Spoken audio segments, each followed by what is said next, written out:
नमस्कार मित्रांनो, कमळी या मालिकेत आपल्याला जबरदस्त असा ट्विस्ट पाहायला मिळणार आहे. मित्रांनो, आजोबांसमोर असं काही सत्य आलंय ज्यामुळे देवी आईच्या कृपेने आजोबांच्या हातात आणि पायात बळ येत आजोबांनी कामिनीला अशी काही शिक्षा केली आहे. आजोबांनी कामिनीचा गळा धरलाय. आता आजोबांसमोर काही सत्य आलंय ज्यामुळे आजोबांनी कामिनीचा गळा आवळलाय. आता हे सगळं काही आपण या व्हिडिओमध्ये पाहणार आहोत, त्यामुळे व्हिडिओ शेवटपर्यंत नक्की पहा आणि चॅनलवर नवीन असाल तर चॅनलला नक्की सबस्क्राईब करा. चला तर मग व्हिडिओला सुरुवात करूया. तर मित्रांनो, आता कामिनीने ठरवलेलं असतं की या कमळीचा जीव घ्यायचा. रागिनी कामिनीला समजावण्याचा प्रयत्न करत असते आणि म्हणत असते की आई अगं असं करू नकोस. तर कामिनी म्हणत असते की रागिनी तू एकदम शांत हो. त्या कमळीमुळे माझा इगो हर्ट झालाय. आता मी काही तिला सोडणार नाही. आतापर्यंत मी समजत होते की अन्नपूर्णाची मोठी नात माझी सगळ्यात मोठी शत्रू आहे, पण आता नाही. तिने 31ला जे काही केलंय ना, सगळ्या मुला मुलींसमोर माझा जो काही तमाशा केलाय ना, आता मला याचा बदला तर घ्यायचाच आहे आणि तिला याची किंमत चुकवावीच लागेल. आता त्या कमळीचा प्रत्येक दिवस संकटांनी भरलेला असेल. मी तिला असं तसं मारणार नाही, तर मी तिला तडपून तडपून मारणार. कामिनी मात्र खूपच घाबरलेली असते. कामिनी म्हणत असते की अगं आई असं नको करू. तुला आईंनी ही शेवटची संधी दिली आहे, त्यामुळे तू सुधार. तुला हे सगळं काही करून काय मिळणार आहे. पण कामिनी मात्र काहीच ऐकत नाही आणि ती घरातून बाहेर जाते. कामिनी जाते ती म्हणजे हॉस्पिटलमध्ये त्या मुलीला मारण्यासाठी. कामिनी ज्या वेळेला हॉस्पिटलमध्ये त्या मुलीला मारण्यासाठी जाते त्यावेळेला कमळी आणि निंगी तिथे असतात. कमळी निंगी तिला विचारत असतात की अगं तुला काय झालं, तू कुणाला बघितलंस का तुला मारताना. ती मुलगी काहीतरी सांगण्याचा प्रयत्न करत असते. तिला सांगायचं असतं की तुझे वडील तुला शोधतायत, पण तिला काही नीट बोलता येत नाही. ती मुलगी खूपच सिरियस असते. कामिनी लांबून हे सगळं काही बघते आणि कामिनी म्हणते या मुलीला नेमकं सांगायचं तरी काय असेल. तिचा ऍक्सिडेंट घडून आणलाय हे तर तिला बाप जन्मात सुद्धा कळणार नाही, पण तिला एवढं कमळीला महत्वाचं काय सांगायचं असेल. सांगता सांगता त्या मुलीची तब्येत खूपच सिरियस होते. त्यामुळे डॉक्टर कमळी निंगीला ओरडतात आणि तिथून बाहेर काढतात. डॉक्टर तिच्यावरती उपचार चालू करतात. ती मुलगी मात्र बेशुद्ध होऊन जाते. ती मुलगी ज्या वेळेला बेशुद्ध होते त्यावेळेला कामिनी तिकडे येते. कामिनी म्हणत असते की काय ग, एवढं काय त्या मुलीला सांगण्याचा प्रयत्न करत होतीस तू. कामिनी त्या मुलीचा मास्क काढणार असते, पण तेवढे तिथे डॉक्टर येतात. त्यामुळे कामिनी बाहेर निघून जाते. तर दुसरीकडे कमळी खूपच अस्वस्थ बसलेली असते. ऋषी तिला पाहतो आणि तिच्याकडे येतो. ऋषी तिला म्हणत असतो की काय झालं कमळी, अगं तू एवढी अस्वस्थ का. अगं मला माहिती आहे तुला अंकिताचं खूप टेन्शन येते, पण सध्या तुझी परीक्षा आहे ना, तुला त्याच्यावर जास्त कॉन्सन्ट्रेट करणं गरजेचं आहे. तर दुसरीकडे त्या मुलीला मारण्याचा प्लॅन काही कामिनीचा सक्सेस होत नाही. त्यावेळेला ती घरी येते. कामिनी रागिनीला म्हणत असते की रागिनी मी आजच जाऊन त्या मुलीला धमकावून आले. अगं मला जाणून घ्यायचं आहे की ती मुलगी कमळीला काय सांगण्याचा प्रयत्न करत होती. आता मी तर त्या कमळीचं आयुष्य बर्बाद करणारच आहे. त्यावेळेला मात्र आजोबा तिथेच असतात. आजोबांनी हे सगळं काही बोलणं ऐकलेलं असतं. रागिनी म्हणत असते की अगं आई हळू बोल, कोणीतरी ऐकेल. हा म्हातारा सुद्धा इथेच आहे, हा म्हातारा सगळं काही बोलणं ऐकतोय.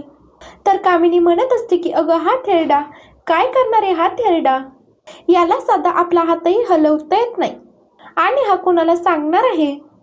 तर कामिनी आपल्या एका गुंडाला फोन लावते आणि गुंडांना म्हणते त्या कमळीला आजच्या आज संपवायचं आहे. मला तिचा बदला घ्यायचा आहे. मी तिचा फोटो तुम्हाला पाठवला आहे. ती ज्या वेळेला हॉस्टेलमधून बाहेर पडेल त्यावेळेला मात्र तिचा ऍक्सिडेंट घडून आणायचा आहे. पण ऍक्सिडेंट असा घडून आणायचा आहे ती त्या ऍक्सिडेंटमध्ये मेलीही नाही पाहिजे, पण अपंग झाली पाहिजे. तेव्हा तिला कळेल की ही कामिनी काही चीज आहे ती. त्यावर तो गुंड म्हणतो की ठीक आहे मॅडम, तुम्ही कसं म्हणाल तसंच होईल, फक्त माझे पैसे वेळेवर पाठवून द्या. त्यावर कामिनी म्हणत असते की तुम्ही पैशांची काहीच काळजी करू नका, तुमचे पैसे तुम्हाला वेळेवरच पोहोचतील. कामिनी फोन ठेवून देते. तेव्हा मात्र आजोबा कामिनीला इशारा करून सांगत असतात की अगं नको करू असं. तेव्हा मात्र कामिनी आजोबांजवळ येते आणि आजोबांना म्हणते थेरड्या काय हो हो करतोयस रे.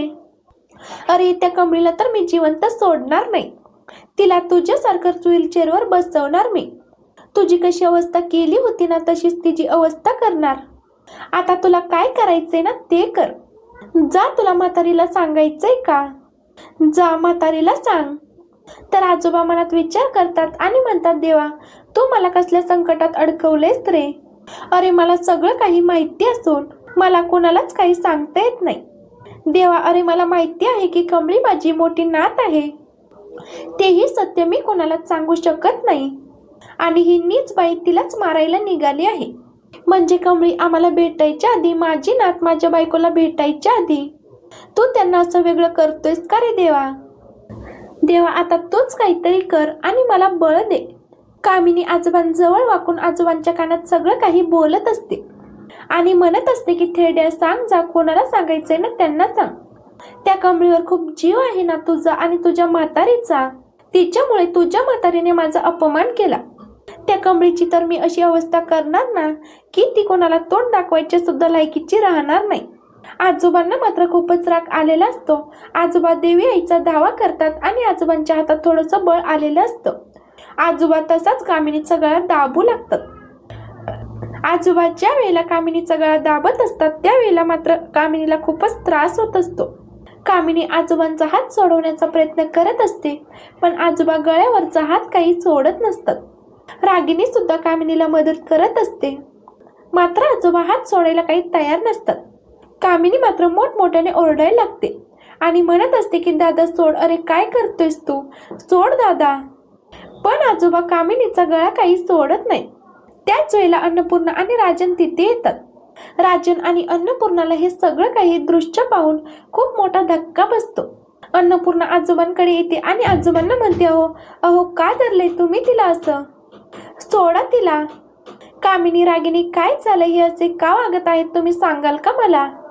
कामिनी मात्र खूपच घाबरलेली असते. कामिनी म्हणते की काही नाही ग वहिनी, मी फक्त दादांची काळजी घेत होते.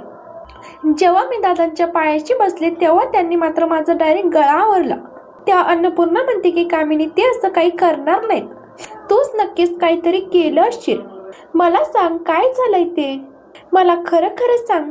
तर आजोबा इशाऱ्याने काहीतरी सांगण्याचा प्रयत्न करत असतात, पण आजींना काहीच कळत नाही. आजी म्हणत असतात की तुम्ही काय सांगते ना, मला काहीच कळत नाही. तुम्ही आधी शांत व्हा बरं, तुम्ही आधी या कामिनीला सोडून द्या.